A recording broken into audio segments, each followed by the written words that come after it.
Guys, may ginagawa ko ngayong amplifier na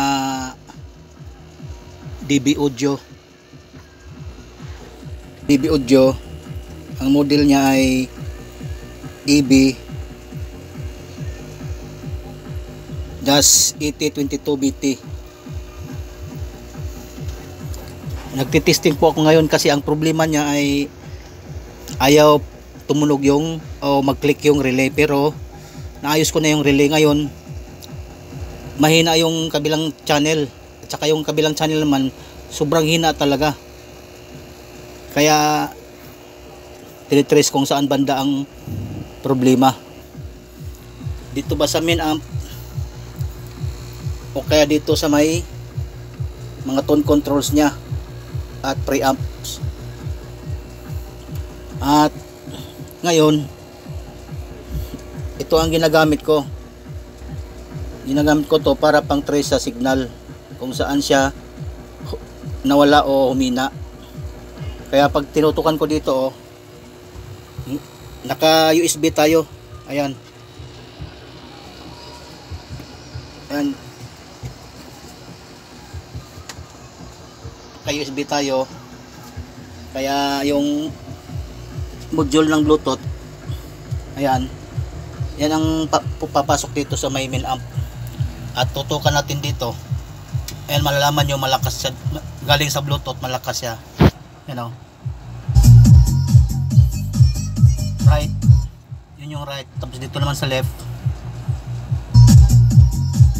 So malakas ang ano niya. Ngayon mula dyan lalabas yan dito sa mga wire na to at papasok dito. Saka ngayon ibaba to papunta doon sa ilalim, yung board sa ilalim na yan. Kaya nagtitrace ako dito. Pag tinutukan ko dito meron meron din, saka yung kabila na channel.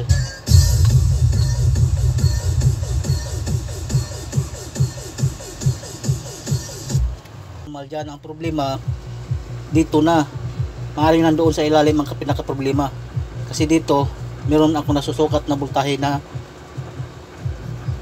10 volts, dapat wala siya. Ayan, tingnan nyo, gamit ako ng dito na.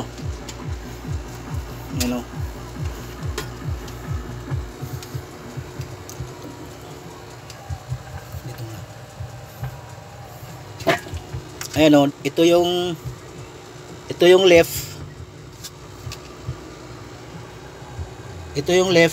ito yung right. Dito sa right mayroong nasusukat akong voltahe, maaaring nagmula dito sa ilalim, kaya maaaring may 4558 na preamp na IC ang sira. Ayan sukatan ko dito na lang ako banda maglagay ng ground. Tapos dito, ito yung left, yan, ayan wala tayong nasusukat. Pero pag dito sa right, ilipat ko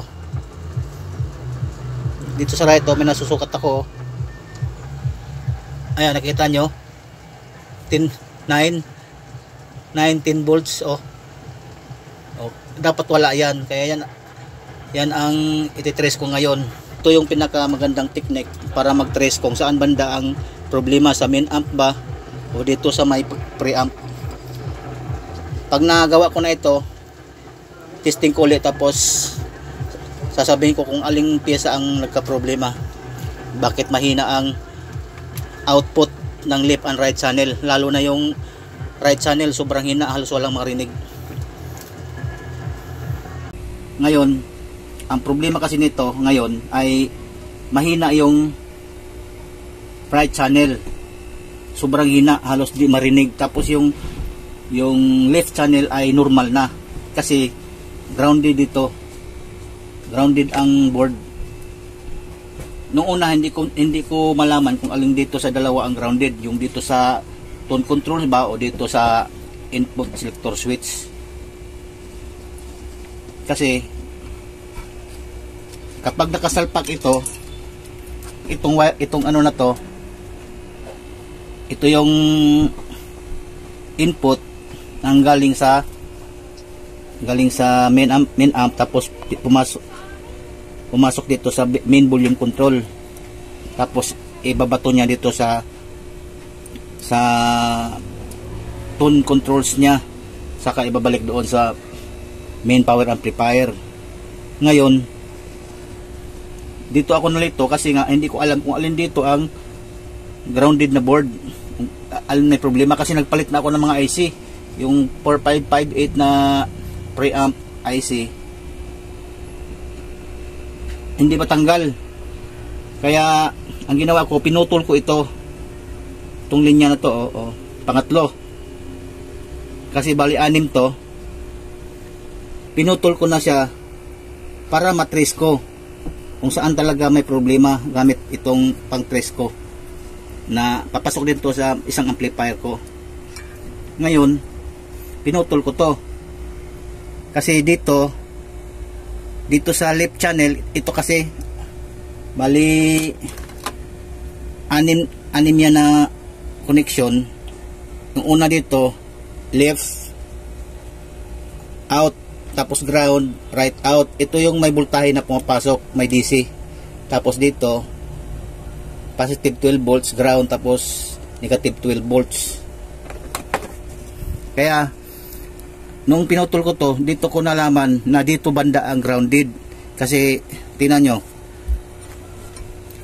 pag tinutukan ko ito dito, ito yung sa left, dito sa left channel, meron normal, ito yung left, ito yung pinaka input, yung dalawa input, tapos out, tapos ground. Ito sa bus na to. Ito naman sa right,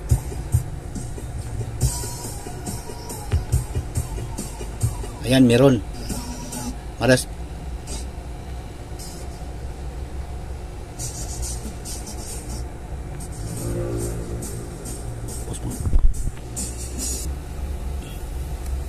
bali naglakas ako ng volume guys para mas marinig nyo na malakas talaga ang pasok na dito.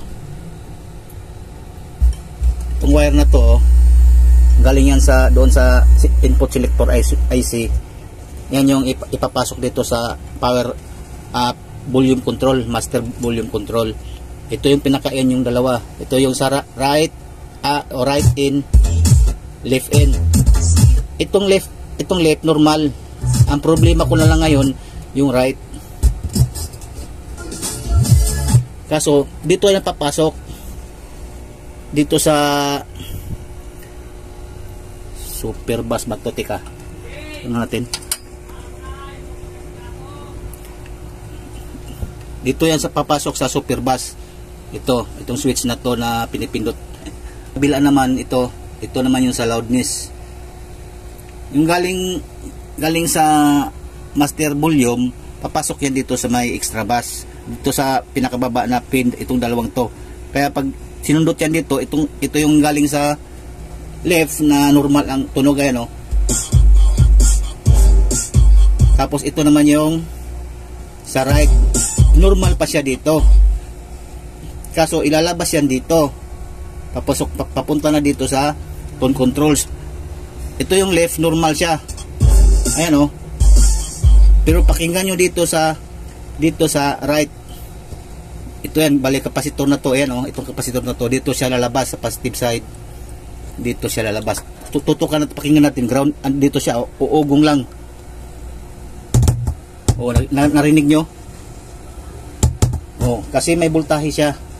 Kaya yan ang malamang ito ang problemang kapasitor na to. Kaya papalitan ko yan. Ito nakapagpagtataka guys, kasi tinanggal ko na yung kapasitor dito. Ayan wala na yung kapasitor dito. Pero pag sinukatan mo yan, mayroon pa ring voltahe, may DC. Ito pinutol ko na, di ba? Dahil para malaman ko kung saan yung bandang board ang may problema, dito ba or dito sa may input selector switch function. So dito ko nalaman ko dito. Kasi dito nga pag tinutukan ko nitong nito, pag sinusundot ko, grounded. Sa kabila, yung sa left channel, okay naman, tumutunog. Ayan Pero pag dito, ayun oh, tinanggal ko na yung kapasitor ito. Ito yung kapasitor na tinanggal ko na.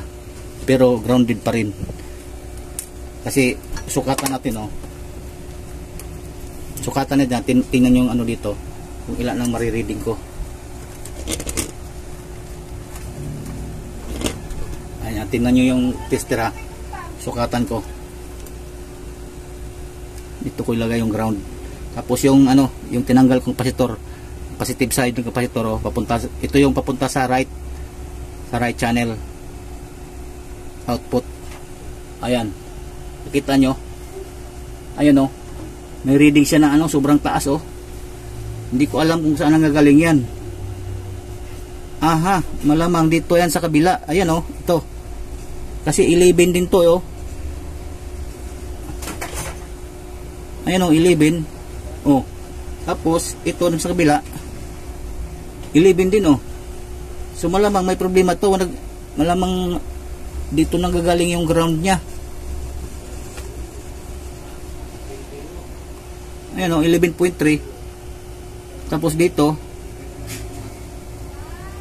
11 din o.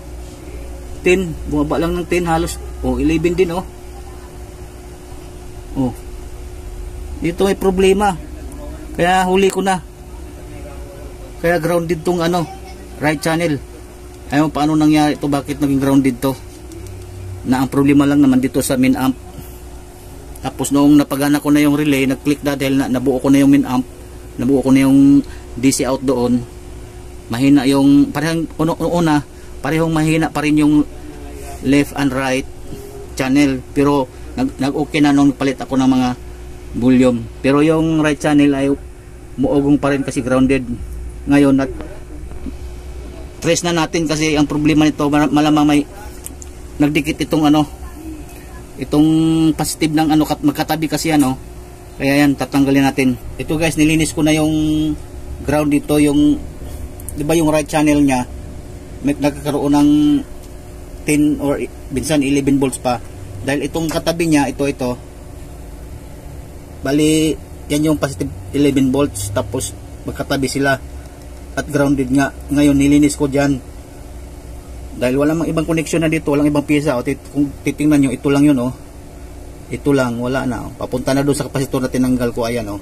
Tapos ngayon titestirin natin. Kanina kasi may voltahe na nasusukat na 10 volts or minsan umabot pa ng 11 volts.